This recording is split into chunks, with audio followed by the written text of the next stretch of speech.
While we're still waiting for Sony to reveal its flagship cards with the upcoming Xperia Z4, it has released its latest mid-range entrant, the Xperia M4 Aqua. Although this release won't sate those of us clamouring for a top-of-the-range Sony handset with killer specs, if you like the look of Sony's Xperia Z range but don't want to drop the kind of cash it's asking for, then the Xperia M4 Aqua could be for you. Although it's a resolutely mid-range phone with a price tag and specs to match, the Xperia M4 Aqua shares a lot of the design language with the flagship Xperia Z range, giving a premium look and feel to an affordable handset. Can this phone prove you can be mid-range without being mediocre? If you're familiar with Sony's previous Xperia handsets, then there'll be no mistaking the M4 Aqua's origins, with a sleek and square design that's very similar to the Xperia Z3. The omni-balance design, as it's called by Sony, allows the M4 Aqua to look and feel good no matter how you hold it, and it's just as successful as with the Xperia Z3 and Xperia Z3 Compact. From a distance, you'd be hard-pushed to identify the M4 from its more expensive brethren, although on closer inspection you'll notice that the M4's body is made from polycarbonate material, rather than the metal of the Z3, but it does a pretty good impression. However, as you can see, our time with the handset has caused some noticeable wear and tear already, in the form of some chips and scratches. The 145.5 by 72.6 by 7.3mm dimensions result in a large phone that accommodates a 5-inch screen, but it's far from unwieldy at only 136 grams. While the bezels on either side of the screen are relatively thin, the top bezel, which contains a front-facing camera and speaker, and the bottom bezel that features a microphone, are both large, which gives the feeling that the handset is a bit longer than necessary. The power button sits in the middle of the right-hand side of the body, which means that even people with smaller hands will be able to easily reach it, with the volume rocker just below. A dedicated camera button is also present, which is a welcome addition. In case the Aqua part of the name wasn't a giveaway, this handset is also water and dust proof with an IP65 IP68 rating, which means much like the Xperia Z3, the microSD and SIM ports are covered to prevent water entering. Sony has also managed to make the USB and headphone ports of the M4 Aqua water resistant without a cover. Overall, the design of the Xperia M4 Aqua is excellent, and Sony has done a good job of keeping most of the premium design language from the more expensive Xperia Z3 on this cheaper device. The handset can be picked up in 3 different colours: coral, black and white. Sony has focused heavily on the 2-day battery life of the handset, and whereas the 2400 mAh battery isn't that big, the M4 Aqua prolongs battery life with a lower resolution screen, an energy-efficient Snapdragon 615 processor, and a range of features such as extended standby mode, which turns off apps and functions when the screen is off, and stamina mode that cuts back on features. During our time with the handset, we found that generally battery life was good, though uneven.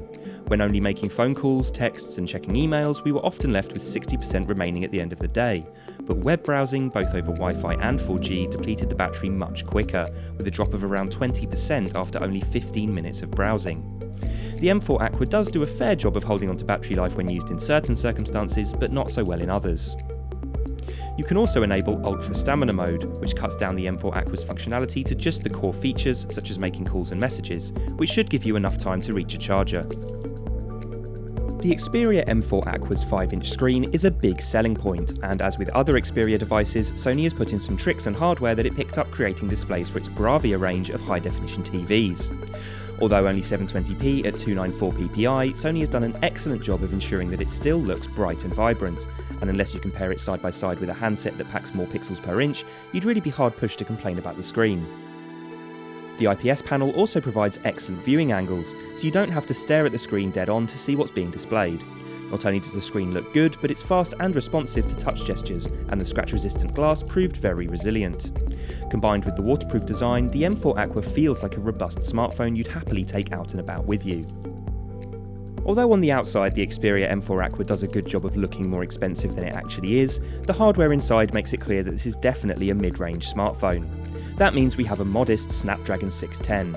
It's still a 64-bit octa-core, but one that doesn't quite keep pace with other modern smartphones, with a CPU speed of 1.46 GHz and 1.76 GB of RAM.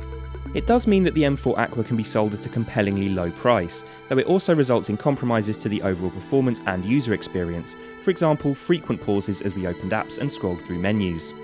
Most of the time these slight delays were acceptable, especially considering the price, however they did sometimes prove to be rather frustrating as well. Granted, it's a relatively small problem and certainly not enough on its own to make you reconsider purchasing the M4 Aqua, but it does serve as a regular reminder that you're using a pared-back mid-range handset. It's worth noting, however, that the Xperia M4 Aqua we have currently isn't running final software, and we hope the final version provides a smoother overall experience. As with previous Xperia devices, Sony's custom interface for Android doesn't change the fundamentals too much, but gives the device a distinctly Sony feel to it. There's the default wave theme and sounds that will be familiar to PlayStation owners, along with apps for Sony services. Sony has a decent track record of putting very good cameras in its smartphones, so it's no surprise that the M4 Aqua packs a 13-megapixel Exmor RS sensor main camera and a 5-megapixel front-facing one. The camera app can be launched either through the dedicated camera button on the side of the M4 Aqua's body, from the lock screen, or through your home screen. The app is similar to the one found on other Xperia devices, which means there's a host of features to help you compose and take shots. The photos from the main camera are of decent quality, with both indoor and outdoor shots showing natural colour reproduction. Detail is good, though not spectacular, but most of the time photos come out clear and sharp. However, there is a slight delay in taking photos, meaning you can sometimes miss out on the perfect shot. So if the camera is a particularly important aspect of your smartphone, then you'll want to go for something that has enough power to take snaps quickly. The Sony Xperia M4 Aqua is a decent mid-range smartphone that provides some good features and an excellent flagship-inspired design for the price. The large and vibrant screen and good battery life are particular highlights, but it is also let down with some performance issues, which may get fixed with a software update, that readily remind you that despite its looks, this is a smartphone built on budget hardware. What do you think of the Sony Xperia M4 Aqua?